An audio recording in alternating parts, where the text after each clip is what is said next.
Cold war के time पे major जो क्राइस पड़ा था हमने, वो था क्यूबा क्राइसिस, जिसमें यूएसएसआर ने क्यूबा पे अपने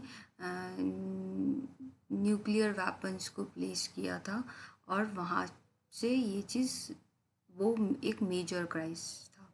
सिमिलरली कुछ और जो क्राइसिस थे वो थे कोरियन क्राइसिस, जो 1950 टू 1953 में हुआ था। कोरियन क्राइसिस क्या था कि north Korea and south Korea के बीच में प्रॉब्लम्स चल रही थी। तब इंडिया उसमें मीडिएटर हुआ और इंडिया ने इस कोरियन क्राइसिस को सॉल्व करने में हेल्प करी थी। एक बर्लिन क्राइसिस था, ये 1958 से 62 के बीच में हुआ था। नेक्स्ट जो था वो कॉन्गो क्राइसिस था। कॉन्गो क्राइसिस क्या था, ये 1960 के बीच में हुआ था, और इस कॉन्गो क्राइसिस के सॉल्व करने के लिए जो यूनियन यू यूएन के जो सेक्रेटरी थे, यूएन के जो सेक्रेटरी जनरल थे, उन्होंने इसमें मीडिएटर हुए थे ताकि इस चीज़ को रोका जा सके, इन क्राइसिस को स्टॉप किया जा सके। अब क्या हुआ, ये क्राइसिस भी हो गए, बहुत सारे प्रॉब्लम्स भी हो गए। इस बीच में इन लोगों के साथ अब क्या हुआ था कि कुछ ट्रिटीज साइन की गई थी इस बीच में। अब क्या हुआ, काफ़ी सारे जो क्राइसिस थे वो मतलब इंडिया ने इसमें वन ने उसमें पार्टिसिपेट किया, और भी जो बहुत सारी कंट्रीज़ थे उन्होंने इस इन सब चीज़ों में पार्टिसिपेट किया। तब यूएसएसआर और यूएसए ने ये चीज़ तो रियलाइज़ कर ली थी फर्स्ट ऑफ ऑल कि अगर वो वॉर करते हैं तो वो खुद का लॉस करेंगे और वर्ल्ड का भी लॉस करेंगे, क्योंकि ना तो पावर वाइज यूएसएसआर कम था, ना पावर वाइज वो यूएस कम था। उसमें प्रॉब्लम्स ये थी कि यूएसएसआर और यूएस दोनों न्यूक्लियर पावर को इंक्रीज करने में लग रहे थे उस टाइम पीरियड के अंदर। उन लोगों का वो लोग एक दूसरे पर ऐसे सस्पेक्ट किए हुए थे कि हो सकता है अदर कंट्री इस वॉर को स्टार्ट कर दे, इसलिए वो लोग क्या कर रहे थे, रेगुलरली अपनी न्यूक्लियर पावर को इंक्रीज करने में लग रहे थे। इन लोगों ने अपने अपने ब्लॉग्स बनाए, छोटे स्मॉल जो कंट्रीज थे उनसे वो रखे हेल्प, मतलब उनको अपने साथ ऐड किया ताकि वो उनसे हेल्प ले सकें, और जो स्मॉल कंट्रीज़ थे वो भी इसलिए उनके साथ ऐड हुए ताकि उन्हें हेल्प मिल सके। अब न्यूक्लियर पावर्स रेगुलर बढ़ रही थी, एक बहुत भारी tension all over the world था कि अगर वॉर स्टार्ट होती है तो मेजर प्रॉब्लम होगी। पर कहीं ना कहीं यूएसएसआर और यूएसए ने ये चीज़ रियलाइज़ कर ली थी कि अगर वो अब ये करेंगे तो वो खुद का लॉस करेंगे। तब उन लोगों ने दोनों कंट्रीज़ ने कुछ ट्रिटीज साइन करी इन सब चीज़ों को, इस टेंशन को कम करने के लिए और इन सब चीज इसको प्रॉब्लम्स को ख़त्म करने के लिए। उन ट्रिटीज़ में से एक थी लिमिटेड टेस्ट बैन ट्रिटी, मतलब कि एक लिमिट होगी न्यूक्लियर पावर, न्यूक्लियर जो एक्सपेरिमेंट्स किए हैं या जो भी टेस्ट है, न्यूक्लियर टेस्ट जो भी होंगे उन पर एक बैन होगा। Nuclear non proliferation treaty means अब वो न्यूक्लियर पावर को और इंक्रीज नहीं करेंगे, ये एक ट्रिटी साइन की गई थी।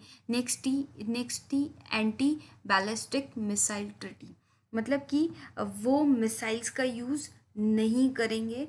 मतलब मिसाइल को, जैसे अमेरिका ने वो किया था, एटॉमिक अटैक किया था या मिसाइल इस पर भेजी थी जापान पे, उसी तरह मतलब इस तरह मिसाइल का यूज़ ये लोग नहीं करेंगे। ठीक है, इसके साथ में इनके बीच में और भी कुछ ट्रीटीज साइन हुई थी जो कि कुछ फोर्सेस कंट्रोल को लेकर थी, कुछ जो वेपन से रिलेटेड कुछ और ट्रीटीज भी इसमें साइन हुई थी, पर ये 3 ट्रीटीज जो थी वो काफ़ी मेजर थी। अब बात आती है कि जो क्राइसिस थे उस टाइम पीरियड में इंडिया ने पार्टिसिपेट किया, और भी बहुत सारे कंट्रीज थे जो नहीं चाहते थे कि ये वॉर हो। तब जाके क्या हुआ कि एक ग्रुप आया उस टाइम पे, नाम नाम मीन्स नॉन अलाइनमेंट मूवमेंट। ये ग्रुप था, 5 कंट्रीज ने मिलके इस ग्रुप को बनाया था। इस ग्रुप का मेन जो रीज़न था कि दो ब्लॉक्स थे। एक ब्लॉक अमेरिका वाला ब्लॉक था, दूसरा सोवियत यूएसएसआर वाला जो ब्लॉक था। उसके बाद में जो थर्ड ब्लॉक था वो थर्ड ब्लॉक था जो कि न्यूली इंडिपेंडेंट कंट्रीज थे एशिया, अफ्रीका और लैटिन अमेरिका के, वो किसी भी पावर ब्लॉक में ऐड नहीं होना चाहते थे। उनके साथ में प्रॉब्लम ये था कि वो चाहते ही नहीं थे कि वॉर हो, क्योंकि अगर वॉर होता है तो वो इकोनॉमिकली वापस डाउनफॉल पे जाएंगे, और ये प्रॉब्लम और हो जाएगी कि हो सकता है वो रिसेंटली इंडिपेंडेंट हुए, वापस वो कोई अदर कंट्री उन पर आकर रूल कर दे। तो इन जो न्यूली इंडिपेंडेंट कंट्रीज थे एशिया के, अफ्रीका के, लैटिन अमेरिका के, इन सब ने डिसाइड किया कि वो दोनों में से किसी भी ब्लॉक में ऐड नहीं होंगे। ठीक है, अब इसके बाद आता है कि ये जो ग्रुप था नाम मेजर, इसने एक बहुत इम्पॉर्टेंट रोल प्ले किया था कोल्ड वॉर को रोकने के लिए। मतलब कोल्ड वॉर में एक जो इम्पोर्टेंट रोल प्ले किया था वो इन्हीं ने किया था। अब आता है इसके फाउंडर कौन कौन थे। ये इसके जो फाउंडर्स थे उनमें 5 अलग अलग नेम्स आते हैं जो अलग अलग कंट्रीज़ के थे। फर्स्ट आता है जवाहरलाल नेहरू, जो हमारे इंडिया से थे। सेकंड आता है जोसेफ ब्रोज टीटो, ये यूगोस्लाविया से थे। ठीक है, नेक्स्ट आ जाता है हमारा नाम गमाल अब्दल नासिर। गमाल अब्दल नासिर, ये थे इजिप्ट से। नेक्स्ट थे सुकर्नो थे इंडोनेशिया से। एंड जो नेक्स्ट थे वो थे वाम एंड क्रूमो थे घाना से। ये 5 जो लोग थे इन्होंने इम्पोर्टेंट रोल प्ले किया था किसमें, इसमें नाम के फाउंडर थे, और इन्होंने ट्राई किया था कि ये वॉर नहीं हो, ये टेंशन जो है वो जल्द से जल्द फिनिश हो जाए ताकि ये लोग डेवलप कर सके। ठीक है, ये सारी चीज़ें इस टाइम में चल रही थी। अब ये था कि ये जो अलाइन था, नॉन अलाइन ग्रुप था, या नॉन अलाइन जो एसोसिएशन था, ये क्या था, इसके कुछ समिट हुए थे, मीटिंग्स हुई थी कुछ। जो इसका फर्स्ट जो मीटिंग था, फर्स्ट नॉन अलाइड समिट था, वो हुआ था बेलग्रेड में 1961 में। इस फर्स्ट समिट को जिन टोटल 25 स्टेट्स ने अटेंड किया था। एंड इसका लास्ट जो रिसेंट जो मीटिंग है वो है 18 समिट हुआ था वॉज एंड अज़रबैजान में 2019 में, और इसमें 120 मेंबर्स ने पार्टिसिपेट किया था एंड 17 इसमें ऑब्जर्वर कंट्रीज आए थे। ये तो था इसके नाम के जो भी समिट हुए उनके बारे में। अब ये था कि जब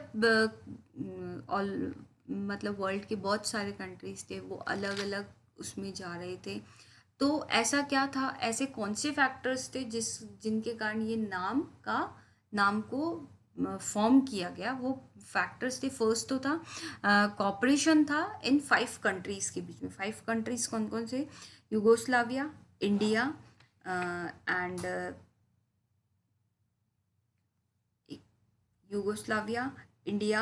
घाना, इंडोनेशिया, इन सब के बीच में जो था एक वो था, मतलब जैसे कहेंगे हम एक कॉपरेशन था एक दूसरे के साथ में, ताकि तभी ये एक ऑर्गेनाइजेशन को फॉर्म कर पाए।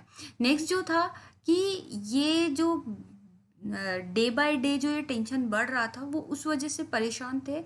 वो नहीं चाहते थे कि कोल्ड वॉर का जो टेंशन है वो ग्रो हो, मतलब और बढ़े।